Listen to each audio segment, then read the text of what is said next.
Hello everyone, welcome to Tech for You GH Consulting, and this is 90 Days Excel Skills Challenge. So we are still in week 6 and we are dealing with logical statement.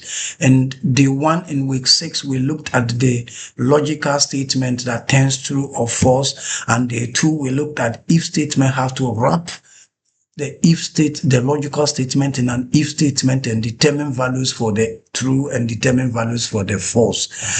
So far, we have been looking at just a single logical statement. Today, we want to look at the multiple logics, because in a business environment, we can have more complex logics that we need to deal with, not only a single logic, but we can be presented with more problems that has more logic to deal with. So we want to look at the logical operators, end statement and or statement. These statements will help us deal with more than one logic or more complex logic and put them together. So stay glued to your seat and let's go through the practicals and see how we can handle end statement or statement. Thank you very much and let's go in.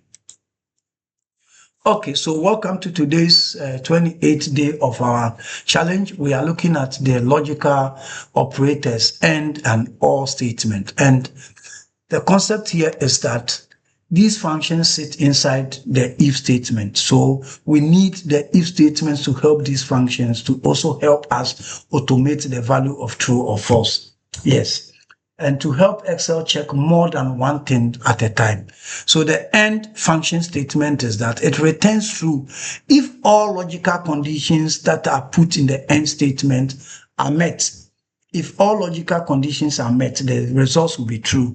If one of the logical conditions that are wrapped in the end statement turns false, the answer will certainly turn false. So even if one is false, the whole thing that is we are trying to evaluate is also false. And we can have condition 1, condition 2, and all of them going on, and all of them must turn true or false. We also have what we call the or statement. And the or statement says that if one of the condition is true, the answer will be true. It just met one condition and it is true. It is more flexible because it can help us evaluate more criteria, and also state that as soon as one of these conditions that we are evaluating turns true, the answer will definitely be true. So let's look at business scenario 1, loan eligibility. This we are doing the end test. So a bank in Ghana only gives a loan if the customer has a salary of 3,000. The salary is greater than 3,000 and you have a credit score of 70. So we have a salary region, which is one condition. And then the another condition is you must have a credit score. So, if one of these turns false, you will still not get it because we are using the end. The question says that the bank can only give you the loan if the customer has a salary greater than 3,000 and a credit score of greater than 70. So let's look at how we will do it. So the end statement is the end. The first logic is my salary here should be greater than 3,000. Then comma. Then another logic, which is the logic 2, says that my credit score should be greater than 70. Then you close it. So you see, we have evaluated more than one logic.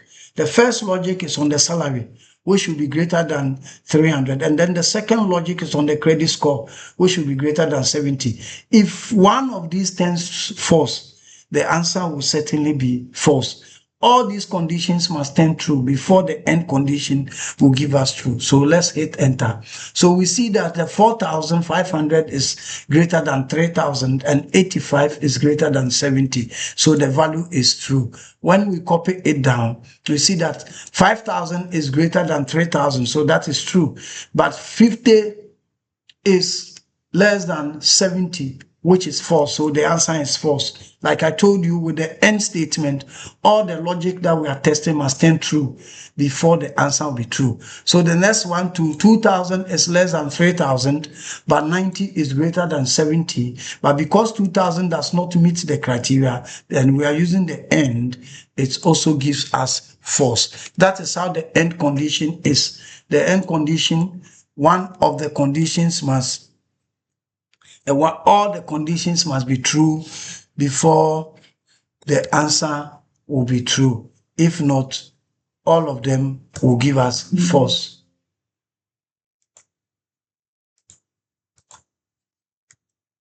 So that is the logic I'm showing here. Last good. Okay, so let's look at the business case scenario 2. The business case scenario 2 says that weekend promotion is all. A shop gives a 10% discount if the day is Saturday or Sunday. Saturday or Sunday, so weekend. If the day the transaction is happening is Saturday, you get a bonus, or Sunday, you also get the discount they are giving. So let's look at it. Is the day Saturday or Sunday? Is the day Saturday or Sunday? So we do or statement, and then we say the day is Saturday or Sunday. So here we manage it and say if it is equal to Saturday, if it's equal to Saturday, that is one condition, or the next same date column will be equal to Sunday. If that is true, then we get it. So here we are evaluating with all. What means is that if one condition is true, the answer will be true. So here is Monday. We don't meet it, so it's false. When you drag it down, Saturday is true, Sunday is true. So that is how we do the or statement as well. One of the conditions must stand true, then the value will also turn true. So this is the formula that we have just entered in there. Okay, now let's go and look at, let's come and look at the other practice that we have here. I'll do some few ones and allow you to go through and do it. So the first one is that Kwejo, so let's read high value customer reward, and a retail shop, a retail shop in Kumasi wants to give VIP gold card to customers. To qualify, the customer must have shopped with them for more than 2 years and spent a total over 20. So here they put the years that the customer has stayed with them and then the total amount the customer has spent in shopping with them. If the year that you have spent with them is 2 years, is more than 2 years, you will get more than 2 years, and also your value spent is over 20,000, then you get the bonus. So let's see, equal to end statement. End statement. What do? We evaluate the first logic, which is going to be greater than the 2 years, then comma. Then the second logic is the money you spend should be greater than 20,000. And then you close it. Then what you get? You get true.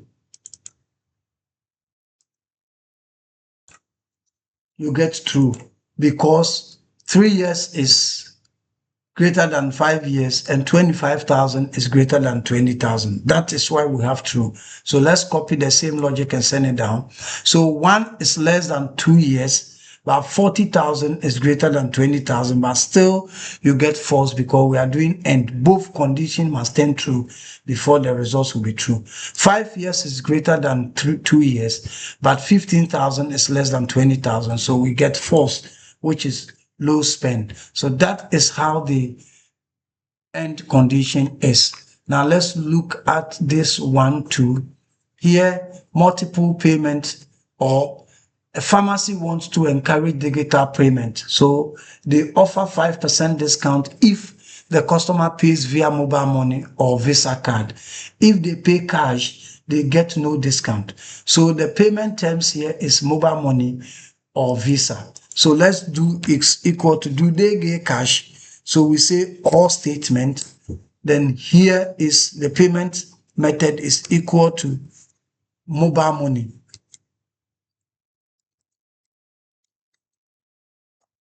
Mobile money, or the same method is equal to Visa.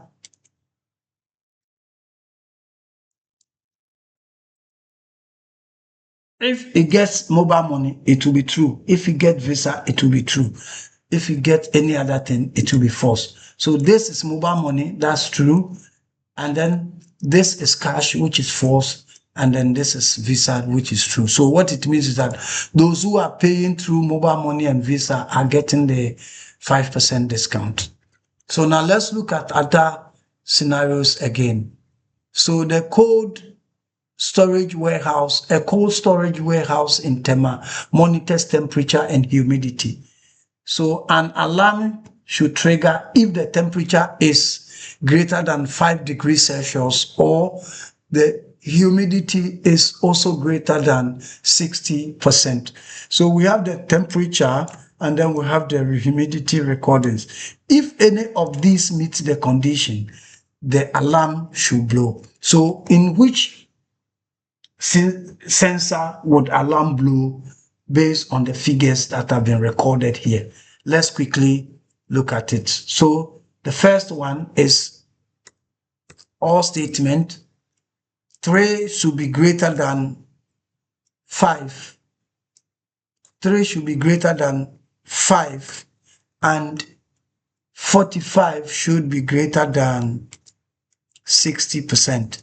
If it is true, the alarm will blow. So here, the alarm will not blow because the temperature is 3 and the humidity is 45.